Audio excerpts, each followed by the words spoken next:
अस्सलाम वालेकुम। मेरा नाम प्रोफेसर डॉक्टर एजाज़ अहमद है। मैं किडनी फिजिशियन हूँ।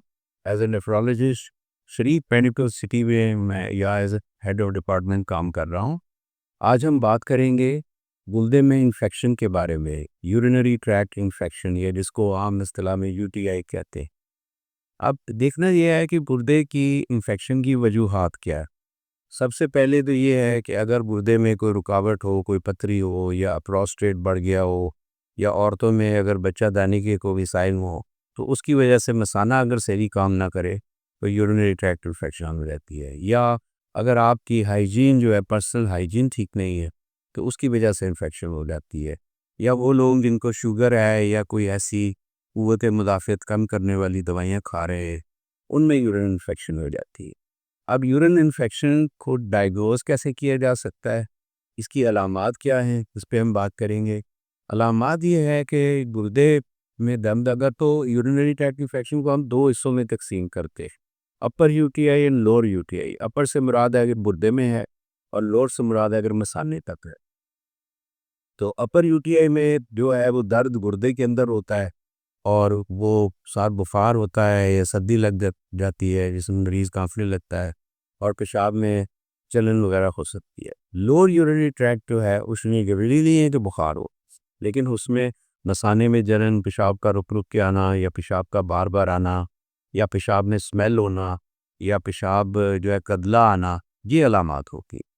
और इसके लिए हमें कुछ टेस्ट करने पड़ते हैं। टेस्ट में हम यूरिन का मुआयना करते हैं, उसमें देखते हैं पस सेल अगर 8-10 से ज़्यादा पस सेल हैं, या उसमें जरासीम आ रहे हैं, तो ये इंडिकेट करता है कि इन्फेक्शन। फिर बेहतर ये होता है कि हम यूरिन का कल्चर करवा लें, ताकि हमारे इल्म में हो कि कौन सा जरासीम मौजूद है जो यहाँ पे इन्फेक्शन कर रहा है। आमतौर पे ई कोलाई जरासीम है जो ज़्यादातर केसेस में पॉजिटिव आता है। अब ई कोलाई वहाँ पर कैसे पहुँचता है, या तो वो मसाने के अंदर कोई इंस्ट्रूमेंटेशन हुई हो, पेशाब की नाली डाली गई हो, या कोई स्टोन रहा हो, या रुकावट हो मसाने में, तो फिर वहाँ इकट्ठा हो जाता है।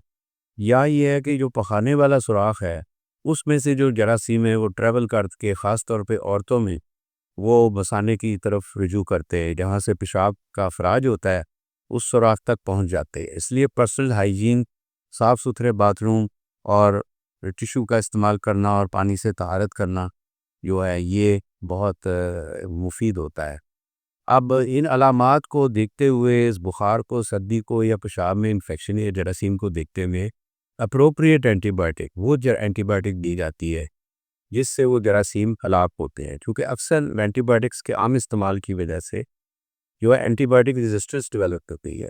तो ज़रूरी नहीं है कि अगर आपके जरासीम जो हैं वो सेंसिटिव ही हों, कुछ दवाइयों को वो रेजिस्टेंट भी हो सकते। उस सूरत में कल्चर रिपोर्ट देख के उसके मुताबिक दवाई तजवीज़ की जाती है।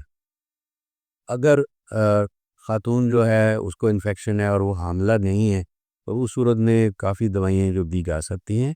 लेकिन अगर वो हामिला है तो फिर उसमें सिलेक्टेड दवाइयाँ हैं जो दी जा सकती। और इनको अगर एंटीबायोटिक इंजेक्शंस की सूरत में है तो फिर इंजेक्शंस लगेंगे, और इसका दौरानिया 8 से 10 दिन से कम नहीं होना चाहिए, क्योंकि इन्फेक्शन अगर अपर ट्रैक में है, प्रेग्नेंट औरत में है, तो बाज़ का 4 से 6 हफ्ते भी एंटीबायोटिक खानी पड़ती है। लेकिन अगर लोअर यूरिनरी ट्रैक्ट इन्फेक्शन है, मसाने तक महदूद है, और जरासीम ऊपर गुर्दे तक नहीं गए, और नीचे से वो पेशाब के रास्ते ऊपर गए हैं मसाने तक, तो उस सूरत में बाज़ दफ़ा 5-6 रोज़ का ट्रीटमेंट भी जो है वो काफ़ी होगा।